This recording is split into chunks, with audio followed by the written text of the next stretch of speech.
Paris Radio Show. Audio, musique, podcast. 2 jours pour découvrir toutes les nouveautés qui rythment l'ensemble du marché de la radio, de la musique et du podcast. L'interview sur Connect en Air. Alain Carré revient nous voir, nous allons parler musique. D'un domaine que tu connais bien, de musique, mais pas que. Non, pas que. De programmation, et plus particulièrement de logiciels de programmation, avec Lionel Guiffan, président de RCS Europe. Bonjour Lionel. Directeur général. Directeur général. C'est pas moi. Non, allez, président directeur général. Président directeur général, soyons fous. Pas de bêtises.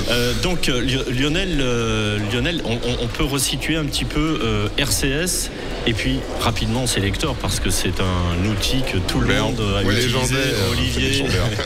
Olivier et moi notamment, tu sais que pendant quelques années. Moi j'étais façon caissière, je connaissais tous les raccourcis. Oui, c'est bien sûr. On parlait justement du dinosaure du Selector version V12 et même avant.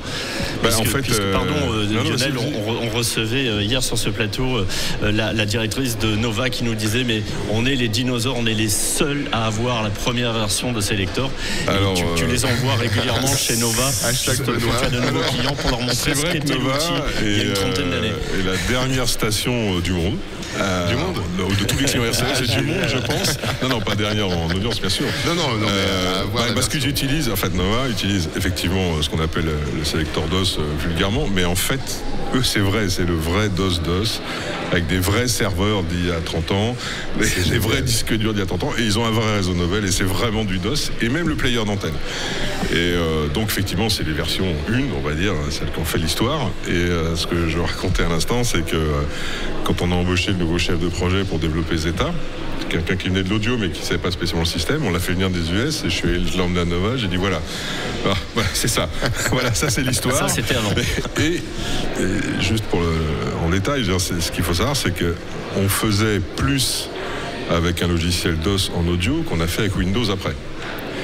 On a mis presque 20 ans à arriver à enlever, je dirais, la partie Windows pour revenir à quelque chose où on n'est que sur la matière, que sur l'audio. Ce qu'on faisait déjà, en du DOS. Donc, effectivement, on peut dire qu'il y a un côté moderne à Nova dans un certain sens. En tout cas, ça fonctionne. Enfin, Benoît. Alors, le programme, le logiciel a bien évolué depuis. On parle aujourd'hui de G-Selector. Oui. Tu peux nous faire un petit résumé en essayant d'être, c'est peut-être pas évident, mais en essayant d'être synthétique. Non, c'est assez simple en fait. Il y avait un constat autour de Selector, c'est que c'est un logiciel qui restait assez mathématique. Il y avait une certaine logique dans la manière de programmer qui était surtout liée à des mathématiques, en fait, à des équations. Et ce qui était du coup pas évident pour tout le monde et en plus gênait la programmation parce qu'on ne voyait pas forcément tous les titres, ça se passait pas forcément super. Donc en fait on a fait le G-Selector qui est en fait goals, donc les buts, l'objectif, où le logiciel programme de lui-même, on va dire, c'est pas vrai mais en tout cas il sait de lui-même qu'il faut écarter des titres, qu'il faut écarter des artistes et que donc il faut une programmation aérée. Quelque chose qui n'était pas si facile que ça à faire en 12. Il fallait rentrer plein de paramètres. C'était limite même pas possible en le lançant. Il fallait rentrer des paramètres, des stratégies. Là, c'est bluffant quand même, parce que la première fois qu'on lance, on a fait ces quelques catégories et on se dit tiens, je vais lancer une prog pour voir en n'ayant rien touché. Et on se dit mais mince quoi, il y a déjà une. Oui, mais il faut quand même créer des horloges avec. T'es même pas obligé. En fait, si on prend vraiment au pied de la lettre le G-Selector, tu mets de la musique dedans, t'appuies sur le bouton et t'as une prog. C'est pour les programmateurs qui va équilibrer l'artiste qui est trop présent dans ta librairie. Enfin, il va faire un équilibrage général. Et on a 12 brevets autour de G-Selector qui ont été déposés parce qu'on a vraiment travaillé. On a des brevets autour de la programmation naturelle, c'est comme ça que ça s'appelle. Et après, évidemment, on a remis toutes les règles. Chacun peut retrouver sa vie et faire comme il veut. Mais aujourd'hui, c'est un logiciel qui est extrêmement ouvert, auquel on vient de rajouter une petite nouveauté d'ailleurs, qui est l'idée de sortir de l'horloge figée d'une heure. Jusqu'à là, on travaille tous à l'Eurodisc. Et de se dire, finalement, les horloges, ça va devenir la grille de programme. Donc en fait, aujourd'hui, l'horloge peut faire n'importe quelle longueur, n'importe quel temps. Et du coup, vous pouvez mettre vous travaillez sur votre grille de programme dans le G-Selector directement. On oublie l'idée du top horaire. Tu peux avoir des top horaires, mais tu peux dire mon émission du matin c'est 3 heures et c'est une horloge. D'accord. De 3 heures. Dans celui-là, il a fait les 3 avant. Comment? Oui, alors il a fallu faire 3 et en plus 3, un petit peu rusé parce que ça ne voulait pas forcément bien. Donc aujourd'hui, je dirais pour des musicales, a priori c'est pas un énorme atout. Par contre, pour les gens qui ont des programmes plutôt généralistes ou qui ont beaucoup de talk, comme maintenant on en fait beaucoup. C'est-à-dire que oui, G-Selector s'adapte à France Info aujourd'hui.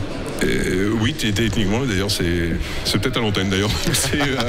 C'est là. Je dis pas ça par hasard, parce que j'ai rencontré Philippe Marty la semaine dernière. Mais qui était vraiment, quand on a discuté il y a de nombreuses années avec le groupe Radio France, justement parce qu'ils étaient en V12, de passer en G-Selector, hein, on avait fait une petite liste de radios en se disant, on pense pouvoir travailler sur telle radio chez vous, et on n'avait pas mis France Info. Parce que ça nous paraissait pas naturel, quoi. Et finalement, il y a une petite année, un chef de projet m'appelle en me disant, Lionel, on va faire France Info avec G-Selector. Oui, parce qu'eux aussi, ils ont besoin finalement de faire tourner leurs promos, leurs autopromos, leur habillage d'antenne. Exactement. Des chroniques. Et de toute manière, oui, c'est des chroniques. Il y a un moment que la chronique, ce soit un titre ou une chronique, il faut la programmer. En fait, on revient à peu près à la même chose. Avec des règles de rotation. Non, je sais pas. Non, je réfléchissais à ça parce qu'effectivement, moi, pour avoir travaillé là-dessus. Intervenir. Si, non, mais juste, effectivement, on peut gérer. Moi, je gère de l'actu, par exemple, comme si je gérais des chansons, puisque dans mon sélecteur, il n'y a que de l'actu. Et donc, finalement, les artistes, ça va être les émissions, par exemple, ou le journaliste. Et effectivement, c'est très puissant dans ce cas-là aussi. Et alors, à ce propos, Lionel, on parlait tout à l'heure de ce logiciel de programmation, mais maintenant, c'est pas que. Vous faites autre chose? Alors pas que, oui, parce qu'on a... Enfin, vous avez un deuxième métier. Dans l'histoire d'RCS, Selector, c'est clairement... La société est née avec Selector et a inventé, en tout cas, a informatisé la programmation musicale dès le milieu des années 70. Il faut dire que Selector est utilisé partout dans le monde. Absolument partout. A commencé effectivement par les États-Unis. C'est né aux États-Unis. C'est une société privée, faite par une seule unique personne qui a monté ça au milieu des années 70. Aujourd'hui, on appartient à un grand groupe, les choses ont un petit peu changé, mais néanmoins, la programmation, ça reste de la programmation. Et effectivement, le cœur de métier d'RCS, c'est la programmation musicale en particulier. Aujourd'hui, on a beaucoup investi pour la diffusion, donc le fameux diffuseur d'antenne nous y arrivons. qui diffuse la musique et le reste, et qui est vraiment... c'est pareil, aujourd'hui, la diffusion, c'est plus juste je mets de la musique dans la console et puis on met ça à l'antenne quand il n'y a personne qui parle, quoi. C'est pas le player, quoi. Aujourd'hui, c'est très sophistiqué et surtout, ce qui est très différent dans les radios d'aujourd'hui, c'est que les gens, les gens travaillent en transversal, c'est-à-dire que chacun travaille sur le même logiciel, mais chacun dans sa partie. Les gens qui vont travailler sur la publicité, ceux qui vont faire la prog, ceux qui vont rentrer l'audio, ceux qui vont mettre les métadatas maintenant, les pochettes, tout ce qui va avec. Et tout le monde peut intervenir sur le programme, chacun de son côté. Exactement. Et c'est pour ça que c'est en ça que Zeta est un peu nouveau ou particulier, c'est que ça intègre tout. Et un des si ce n'est même l'atout majeur, c'est la partie, ce qu'on appelle to go, c'est-à-dire travailler à distance.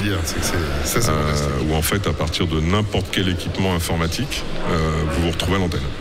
Vous êtes connecté par Internet, donc pas besoin de TeamViewer, de Logmin et tous ces trucs-là.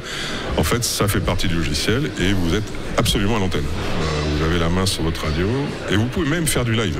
Vous pouvez même en faire depuis votre tablette. Il y a un bouton Go Live. Ouais. Donc c'est vrai que là, c'est la radio à la maison. C'est la radio à la maison. Ouais. Et alors c'est bien parce que du coup, ça veut dire que le programme, à l'époque, effectivement, il y avait un programmateur. Ensuite, il fallait imprimer le programme. C'est ça, si on parle d'une époque que les moins de 20 ans ne peuvent pas connaître. Et puis après, le programme partait à l'antenne avec à côté la pub, les promos, les autopromos, l'habillage d'antenne.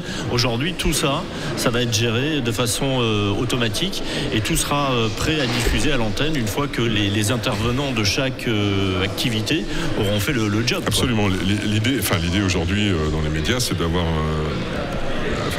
un log, en tout cas une planification fédératrice en fait, dans laquelle vous avez absolument tout. C'est un player universel en fait. Oui, après vous jouez ce que vous voulez dedans, mais c'est la manière aussi, la souplesse avec laquelle, par exemple pour les radios régionales ou locales françaises qui font énormément de départs pour les villes, des départs différents, c'est pouvoir gérer ça de manière totalement transparente. et que les auditeurs dans chaque ville, par exemple, puissent avoir un programme qui leur est plus ou moins propre, mais en tout cas qui n'est pas assuré, enfin qui est écoutable vraiment, et qui a un sens et donc qui est très agréable à écouter. Et c'est vrai que c'est des choses qui ont été apportées par les États, mais c'est un très gros travail de fond. Ça, alors pas fait évidemment, j'imagine que derrière tout ça, vous continuez à suivre les programmateurs, à continuer à les former, parce qu'il faut les former en permanence sur l'évolution du programme. Le programme, il est en V2, V3, V5, V10, il évolue, et avec les évolutions, ça nécessite aussi un accompagnement et des formations. Déjà, pour revenir au G Selector, par exemple, c'est certain qu'il faut faire une formation pour pouvoir utiliser le logiciel, sinon bien sûr, de base. Sinon, c'est tellement complexe, parce que finalement, on peut faire exactement ce qu'on veut, donc il faut...